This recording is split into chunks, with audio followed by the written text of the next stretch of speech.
So those of you who are attentive will notice we're all decked out today. We've got pink altar cloth and flowers all over the place, and we've got this funky statue of the child Jesus. Okay, this is El Santo Niño, okay? And I don't recall which countries in Latin America love the Santo Niño, but did I ever mention that I used to live in the Philippines? Actually, the Santo Niño is really big in the Philippines, and there's actually a very beautiful story, so I do want to just kind of throw that out there because today is the feast day. The Philippines was discovered by the West, at least. Obviously, the Filipinos knew they were there, but nobody in Europe knew that they existed. So the Philippines was discovered in the West by Ferdinand Magellan, right? And he's the first person who basically figured out how to get around the world. Interestingly enough, Magellan never made it around the world, but the rest of his group of ships did. So because of a political situation, in order to go to Asia, they weren't allowed to go east around Africa, so they went across the Atlantic and just guessed. They just said, if we keep sailing, sooner or later, we've got to get our way around. They went around South America, went around Argentina, which apparently the roughest water in the entire world is on the southern tip of Argentina, because that's where the Pacific and Atlantic Oceans meet. You can imagine these poor guys facing that. They managed to get back up to Mexico. They fortunately discovered, that nobody knew, but there's one of the sea currents that basically takes them straight to the Philippines, which is like, conveyor belt. And they discovered the Philippines, okay? So when they were there, obviously there was a kind of mixed political and religious motivations behind the voyage. So they were religious people. And Magellan apparently had gifted to one of the local tribal leaders a statue of the Santo Niño. Now, because the local tribal leaders didn't like the looks of the Europeans, they killed Ferdinand Magellan, so he never made it out of the Philippines. The rest of his convoy said, we better get out of here. They managed to sail back around, went along India, came down along the coast of Africa, came back, and they made it as far as Portugal. Now what happened? No, they left originally from Spain. When they got to Portugal, the Portuguese stole everything. They stole their papers, they stole all their records, they stole everything, and sent them back with only the shirts on their backs to the King of Spain. And it wasn't until another 40 years later that two guys who were on the previous voyage, by sheer memory, Urdaneta and Legazpi, led a new voyage of Spaniards all the way around South America. They figured out how to get back to the Philippines. And when they went back, they discovered that the people were worshiping that statue. Now, the Filipinos at that time were pagans. They worshipped all kinds of gods. But in the 40 years that they were gone, they figured out when you pray to this guy, it works. Okay, now, to me, that's something very moving, because it says that, if you read the histories, the Spaniards, when they arrived and they saw that, they broke down and started weeping. Imagine.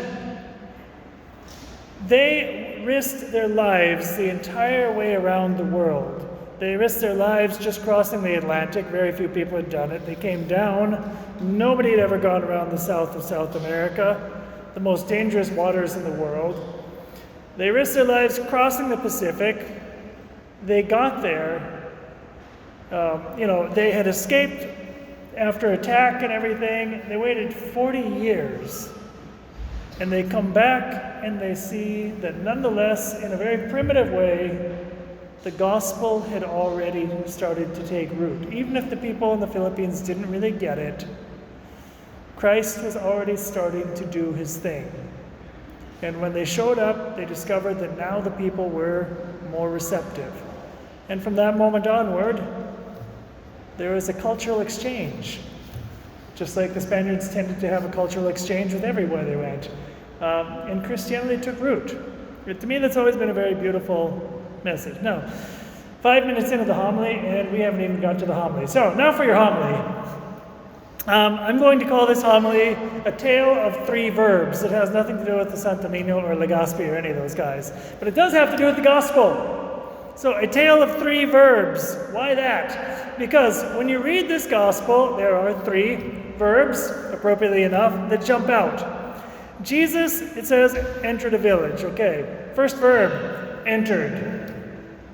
What's going on? Jesus is entering the town of Bethania. What's that in English? Bethany. Jesus is entering the town of Bethany, which is right on the outskirts of Jerusalem. It's like, maybe 3-4 miles to the east, I guess it would be.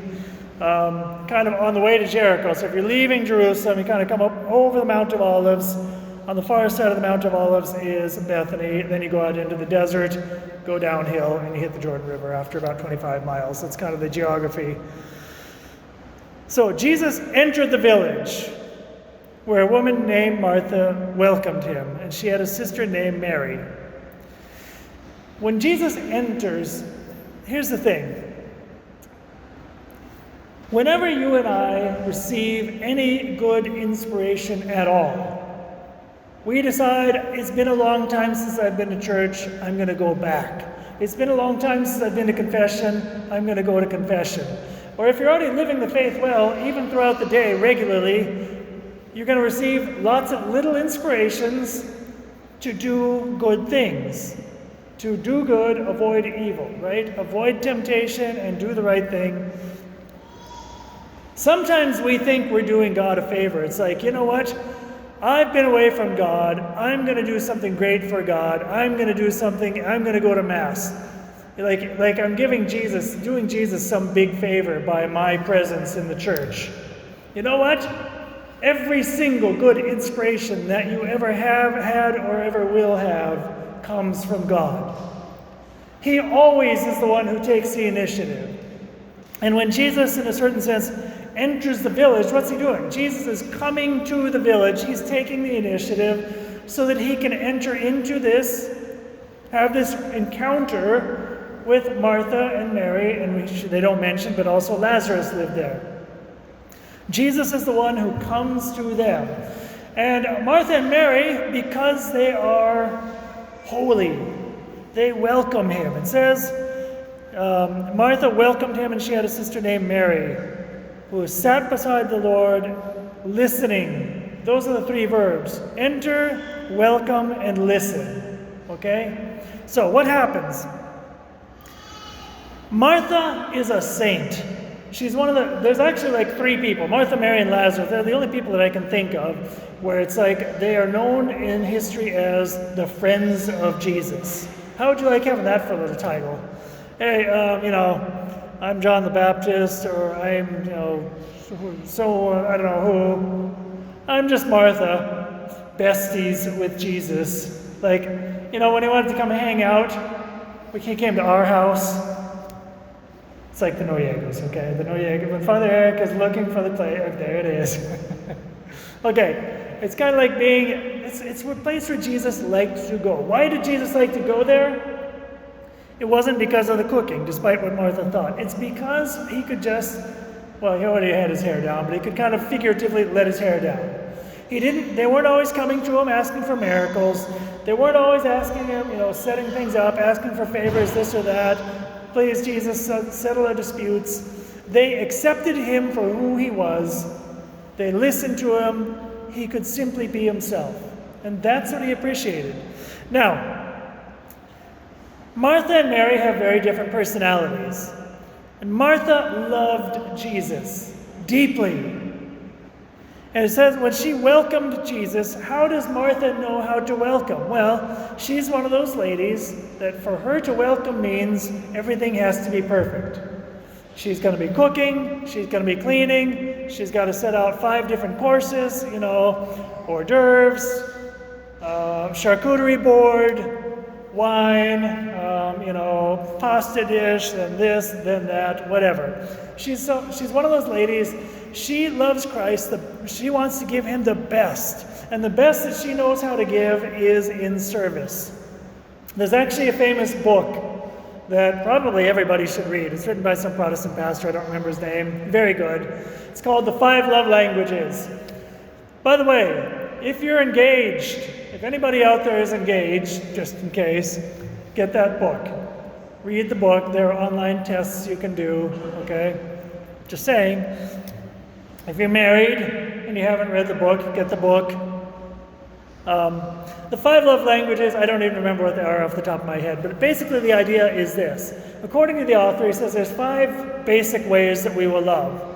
And he says the way that you choose to love is also the way that you want to be loved back. So, for example, if you're like Martha, clearly the way that you express love is through acts of service. You want to do stuff for people. And if you are a person who wants to do things for people, you also expect people to do things for you. That's how you feel like you are loved.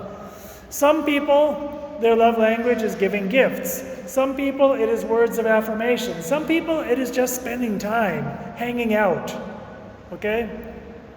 I forget what the last one is off the top of my head. So Martha loves Christ, but she loves him the way that she knows how to love him. And she loves on her terms. Now, Jesus accepts that because he knows her heart. But then what happens is when she sees her sister Mary, who loves Jesus in a different way, she can't handle it. And she's thinking like, why are you so lazy? Here I am working, and you're just hanging out. Now, Jesus never said anything to Martha until, like we tend to do, Martha opened her big fat mouth and stuck her foot in it. Martha says, Lord, first of all, imagine this. Martha looks to Jesus, who is God, and basically accuses him and accuses her sister at the same time, accuses the whole world. Lord, do you not care, already accusation against Jesus, that my sister has left me by myself to do the serving? And then he tells her what to do. Or she tells him what to do. Tell her, imagine telling God, all right, God, are you blind or what? Tell this guy, okay, that's basically what she's doing. Tell her to help me. At that moment, Jesus, who loves her very much and recognizes that she is a woman who loves, says to her, Martha, Martha, relax. He doesn't use that word. He says, you're anxious and worried about many things. There's need of only one thing. Relájate, niña. Okay. Mary has chosen the better part, and it will not be taken from her. What did Mary do? When Jesus arrived to her house, it's not like Mary didn't care about serving Jesus, but Mary understood Jesus. She knew that Jesus was not there because he cared about their food. If he cared about their food, he would have found the local rich person and eaten at their house. Okay? Jesus, if he's going to their house, it's because he simply wants to be with them. This actually happens to me sometimes when I visit some of your houses. Sometimes people invite me over for whatever, and everyone's running around, get Father this, get Father that, and I'm like, honey, I don't care if you give me a hot dog and a piece of bread. If I'm here, it's not for your food. Really. And Mary got that. And why did Mary understand that? Because she listened. She was a woman who, first and foremost, was not trying to tell Jesus the way it should be. The first thing she did was listened to Christ. And when she listened to Christ, she understood his heart. And then she was able to give Christ a much more beautiful gift than what Martha did. Because imagine, for example, if I was going to give one of you, I don't know, a brand new Jaguar,